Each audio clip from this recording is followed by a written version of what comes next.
Yo, what's going on, guys? It's Houston Sports Talk back into the video today. And today we're going to be talking about why Zach Dezenzo, Houston Astros prospect, needs to make the opening day roster.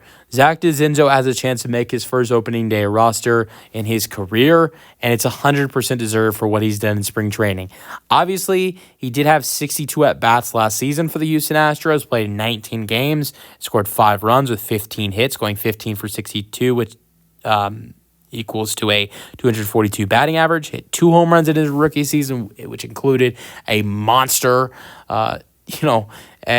in Boston. He had 8 RBIs in his rookie season as well with 3 walks. Did have a little bit of strikeout problem, but I think as a rookie and being at the age of 24 in the major leagues, I thought did a solid job, and so. I think he's improved what he's done with spring training this year. He's been absolutely spectacular this spring training. 36 at-bats, has scored 6 runs. He has 12 hits, 2 doubles, 2 home runs, 4 RBIs. And just in this recent game for the Houston Astros in a 6-5 win over the Washington Nationals, Zach Dezenzo went 3 for 4 with a home run. And so he's killed it. He even has a stolen base this spring as well. His batting average this spring is .364.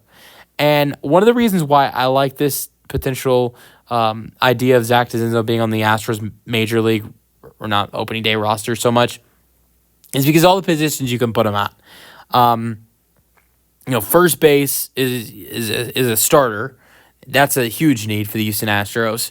And it's not a huge need for. Last year, that was a huge need in the entire season. But right now, to open up the season, it looks like that's a huge need for the Houston Astros as first base. If Christian Walker's not able to start the season. Dezenzo also can play in right, which is another big need for the Astros. Also, he can play at third base, which gives the Astros an option. If Christian Walker is not able to start off the season, it gives the Astros an option of putting Dezenzo at third base and putting Isak at first base. I don't really know what's the difference of Isak being at third and Dezenzo playing at first compared to, the reverse of Dezenzo being at third and Isak at first. I think it's kind of the same thing. So, you can also, explore putting him in left. I don't think he will play in center, but you could put him in left field. You can put him in right field. You can put him at first or third. And, I think it's even been talked about him potentially even maybe, being able to play at second base for this Astros team. I don't think he will play at second, but mainly the important thing is he can play at first. He can play at third. He can play it in right or left. And those are some huge needs for this Houston Astros team, especially in right and left to start up, especially in right and first base to start off the season.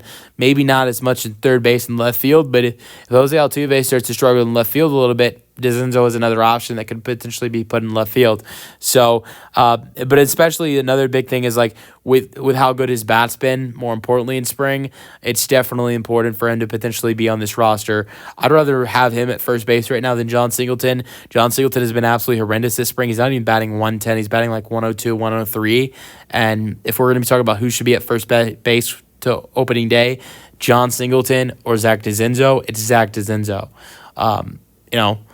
But you got guys like Chas McCormick and Mauricio Dubon and John Singleton struggling the way they have been so far this spring.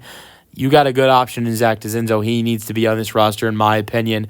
Let me know your thoughts on the Houston Astros prospect rising and possibly, being on this Houston Astros opening day roster. It's a video. Hope you guys enjoyed, and peace out. Go Stros.